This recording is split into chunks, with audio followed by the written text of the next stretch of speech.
O günden bugüne baktığımız zaman uygulanan zulüm icraatlarından biri de şu anda konuşmuş olduğumuz ezan yasağı tasarısıdır.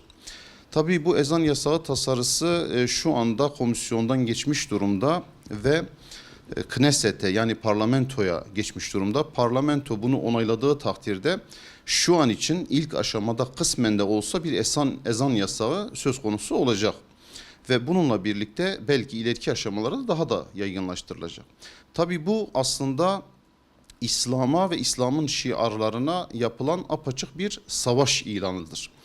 Dünya çapında, tüm dünya coğrafyasında İslam'la savaşın merkezinde bulunan Siyonist işgal devleti aslında ezan yasağıyla birlikte bir Haçlı özlemini taşımaktadır. Yani bu yasak onlar için bir Haçlı özlemidir. Ve bu Siyonist işgal rejiminin Haçlı özlemiyle birlikte bir İslam'a karşı topyekün savaşı gerçekleştirdiğini söyleyebiliyoruz. Aslında bu sadece İsrail ile ilgili bir durum da değildir. Batı özelinde düşündüğümüz zaman tüm İslam düşmanlarının İslam'a karşı topyekün bir taarruza geçtiğini de ifade edebiliriz. Şöyle ki Batı belki İslam'la sosyal, iktisadi ve siyasi noktada, maddi noktada mücadele ederken üstünlük sağlamış olabilir. Fakat inanç boyutunda baktığımız zaman İslam'la asla baş edememiştir. Ve her geçen gün dünyanın birçok bölgesinde İslam'a gönül veren, İslam'a katılan nice insanların olduğunu görmekteyiz. Dolayısıyla da bu sadece orayla sınırlı olmayıp bu yasakla birlikte nice örnekler görebilmekteyiz. Örneğin bir yakın zamanda 2014 yılında Hindistan'da benzer bir yasak isteği söz konusu oldu. Öte yandan Çin'de, Doğu Türkistan'da 2016'da bir yasak ilan edildi.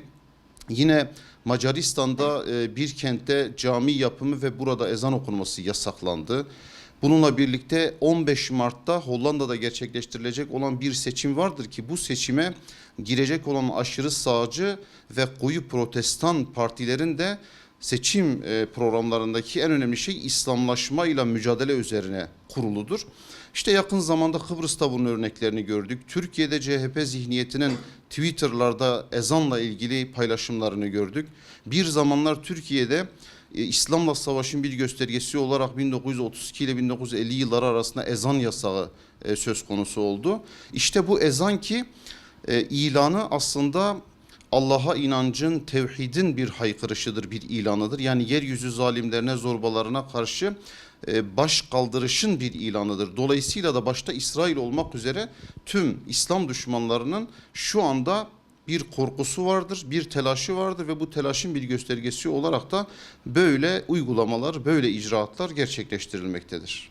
Tabii İsrail'in aslında ezan yasağı ile ilgili ilk icraatı değildir. Bu ilk girişimi değildir. Daha önce muhtelif zamanlarda muhtelif girişimleri söz konusu oldu.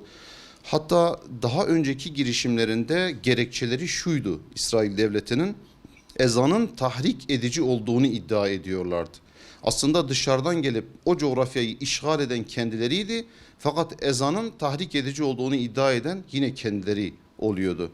Bununla birlikte sonraki dönemde işte şu anda görmüş olduğumuz gerekçe ise ezanın gürültü kirliliği yaptığına dair bir iddiadır. Oysa ki işin ironik tarafı gürültü olduğunu iddia eden İsrail sadece ezanı yasaklamaktadır. Onun dışında diğer belki kendi ritüellerinden olan bazı şeylere karışmazken ya da diğer inançlardaki ritüellere karışmazken özellikle ezanın yasaklanması burada aslında niyetin ne kadar aşikar bir şekilde İslam'a karşı olduğunun bir göstergesidir. Tabii bu aslında İsrail'in aşamalı bir şekilde, tedrici bir şekilde gerçekleştirmeye çalıştığı bir plandır. Şu anda her ne kadar belli bir süreyi kapsasa da ki gece 11'den sabah 7'ye kadar olan bir yasak kapsamında işte farz edelim ki sadece sabah namazını kapsıyor, sabah ezanını kapsıyor. Fakat bunlar kesinlikle tedrici bir planın parçasıdır. Eğer bu tutarsa, eğer tepkiler cılız kalırsa, eğer bu anlamda onları durdurabilecek bir tepki söz konusu olmazsa tabii ki İsrail bundan sonraki aşamaları da gerçekleştirecektir ve her geçen gün ümmetin en önemli mekanı, ümmetin mukaddesatının merkezi olan bir nokta olan Kudüs'te Mescid-i Aksa'da bu yasakları genişletecektir. Yine bununla birlikte ezan İslam'ın bir şiarıdır ve İslam beldesi oluşun aslında bir göstergesidir. Dolayısıyla da yine İslam'ın en önemli merkezlerinden biri olan Kudüs'te, Mescid-i Aksa'da bunun yasaklanması o coğrafyada İslam'ın aslında varlığının göz ardı edildiği, İslam'ın varlığının tamamen yok edilmeye çalışıldığı bir niyet vardır burada. Bununla birlikte zaten İsrail'in başka plan ve programlarının da olduğunu biliyoruz. Yani tedrici aşamalı bir şekilde İsrail'in daha önceki yöntemlerle nice işgaller, nice gasıplar yaptığını biliyoruz. Burada da aynı amaçla işte konut yapımları vardır. Bununla birlikte Mescid-i Aksa'nın altının oyulması vardır. Bunlar hepsi bu aşamalı planların birer parçasıdır. Dolayısıyla bu planlarla İsrail adım adım, aşama aşama o coğrafyayı Yahudileştirme, İslam'dan tamamen bigane kılma, İslam'dan tamamen koparma amacına matuf bir şekilde bu yasaları, bu icraatları, bu uygulamaları gündeme getiriyor. Şimdi aslında ezan yasağı büyük bir tehlike ve bu sadece Filistin'le ilgili bir tehlike değildir. Çünkü orası ümmetin bağrıdır, ümmetin kutsalıdır, ümmetin mukaddesatının olduğu bir bölgedir. Bu tehlike aslında ümmete yönelik bir tehlikedir.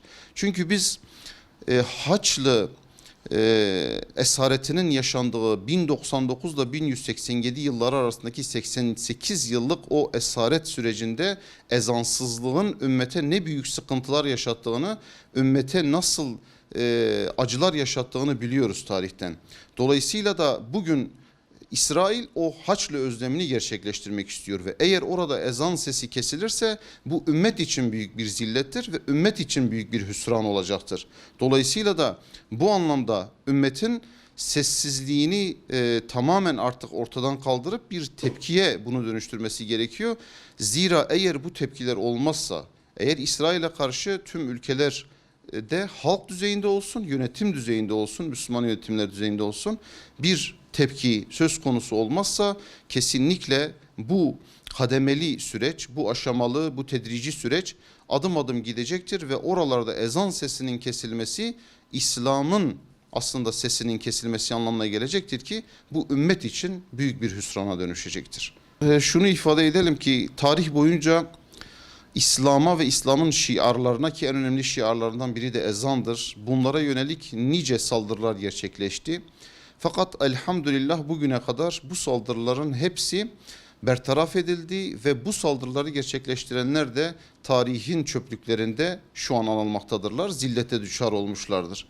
İnanıyoruz ki bu da yine böyle olacaktır. Umuyoruz ki bu böyle gerçekleşecektir. Fakat Yüce Rabbimiz bu zilleti zalimlere Müslümanların eliyle gerçekleştirmek istiyor. Yani sadece dualarla bu olmayacaktır. Elbette ki fiiliyatla, icraatla da bunun gerçekleştirilmesi lazımdır. Allahu Teala elbette ki onlara bunu yaşatacaktır. Fakat bunu ümmetin eliyle yapmayı diliyor.